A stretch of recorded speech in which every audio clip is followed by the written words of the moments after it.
नमस्कार दोस्तों, मैं हूं आपका दोस्त अंकित और मैं अपने चैनल पे आप सभी का एक बार फिर से स्वागत करता हूं। दोस्तों, आज हम लोग बात करेंगे पेन ड्राइंग्स के बारे में और पेन ड्राइंग्स में कौन से पेपर को हमें यूज़ करना चाहिए। काफ़ी कुछ सब्सक्राइबर थे जो पूछ रहे थे काफ़ी दिनों से, and I was not able to make a video on it.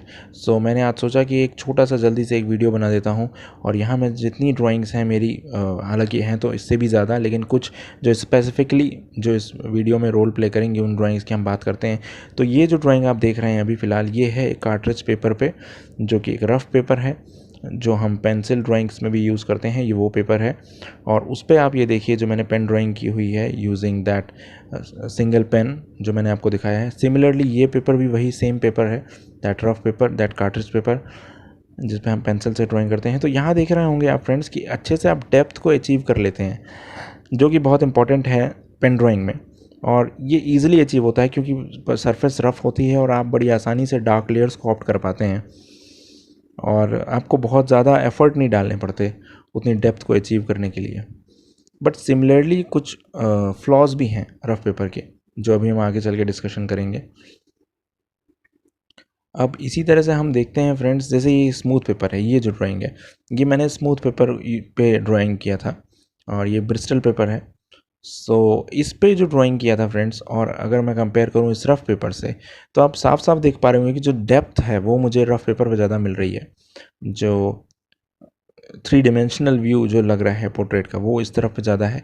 But the finishing thing and the smoothness of the shading and the cross hatchings, वो मुझे स्मूथ पेपर पे ज़्यादा नज़र आ रही है, जैसे आप देख रहे हैं जो राइट साइड में है। तो स्मूथनेस और फिनिशिंग जो है वो आपको बहुत आसानी से मिल जाती है स्मूथ पेपर के ऊपर, क्योंकि जो क्रॉस हैचिंग्स हैं वो बहुत सिग्निफिकेंटली अलग अलग नज़र आती है, जो कि बहुत अच्छी बात है आई थिंक।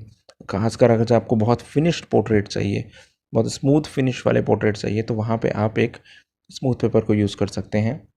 बट सिमिलरली अगर आपको डेप्थ चाहिए ड्राइंग में, अगर आपको ऐसा चाहिए जो 3 डायमेंशनली नज़र आए, जिसमें डेप्थ हो, जिसमें अप्स एंड डाउन्स हो, वैली एंड कर्व्स हो, तो वहाँ पे आपको फिर एक रफ पेपर को यूज़ करना होगा। और ये जो पेन है जो मैं यूज़ करता हूँ नॉर्मली, जो मैंने पहले भी दिखाया हुआ है आपको, टंगस्टन टिप वाला पेन, आप देख सकते हैं वो वीडियोस भी।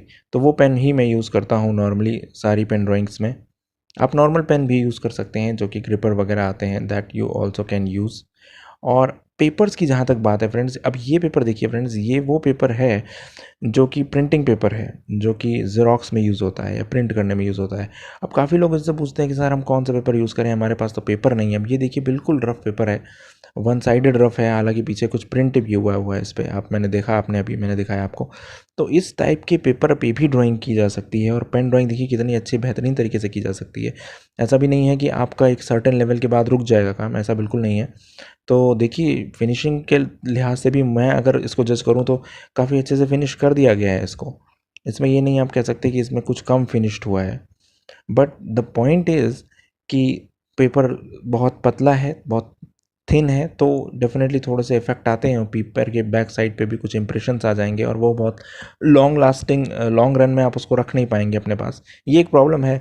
But certainly you can draw on it as well, और आप ड्रॉ कर सकते हैं उस पर और बहुत आसानी से उसको आप प्रैक्टिस कर सकते हैं। खासकर सबसे ज़्यादा इंपॉर्टेंट तो प्रैक्टिस है फ्रेंड्स, वो आपकी जो होनी चाहिए ड्राइंग्स में। तो आप कोई भी पेपर यूज़ कीजिए फ्रेंड्स मेरे लिहाज से। और शुरू शुरू में तो खासकर जो बिगिनर्स हैं, जो जिन्हें लर्न करना है, जिन्हें आर्ट को अभी सीखना है, उनके लिए तो मैं यही सजेस्ट करूँगा कि आप कोई भी पेपर जो आपके पास अवेलेबल हो, इवन फोटोकॉपी प्रिंटिंग पेपर हो, उस पर भी यूज़ कीजिए और उस पर ड्रॉ करके प्रैक्टिस कीजिए। पेन ड्राइंग की तो सबसे बड़ी खास बात यही है फ्रेंड्स कि ना आपको पेंसिल चाहिए, ना आपको इरेज़र चाहिए, केवल आपको एक पेन चाहिए। कहीं से भी यू कैन अरेंज इट, किसी भी कलर का हो, एंड कोई भी पेपर पे आप शुरू हो जाइए और प्रैक्टिस कीजिए। जितनी ज़्यादा आप प्रैक्टिस करेंगे इसकी, जितनी ज़्यादा आप अपने आप को निखारेंगे इसमें, उतना ही अच्छे आपको रिजल्ट्स मिलते जाएंगे फ्रेंड्स। और पेपर्स का तो क्या है, पेपर्स की बहुत सारे वेराइटीज़ है, बहुत सारे लेवल्स हैं। प्रोफेशनल लेवल पे जो आर्टिस्ट जो पेपर यूज़ करते हैं, फिर वो उसी पे स्टिक कर जाते हैं, क्योंकि उनको क्वालिटी भी चाहिए रहती है, उनको आर्काइवल भी देखना होता है कि कितने टाइम तक वो पेपर चलेगा, और भी बहुत सारे एस्पेक्ट्स होते हैं, ब्रांड वैल्यू भी होती है पेपर्स की। तो that is the different thing. But the main concern over here is कि आपको प्रैक्टिस करना है, and you had to give your 100% on it. तो ये चीज़ बहुत ध्यान में रखने वाली है। और मैं यही सजेस्ट करूँगा आपको कि जो भी आपके पास है, आप उस पेपर पे शुरू हो जाइए और ड्राइंग कीजिए, पेन ड्राइंग कीजिए। मुझे बताइए कमेंट बॉक्स में, इंस्टाग्राम पे मुझे भेजिए अपनी ड्राइंग, पेन ड्राइंग्स को, तो मैं उसको टैग भी करने की कोशिश करूँगा। तो फिलहाल इतना ही friends. Thank you friends, thank you once again.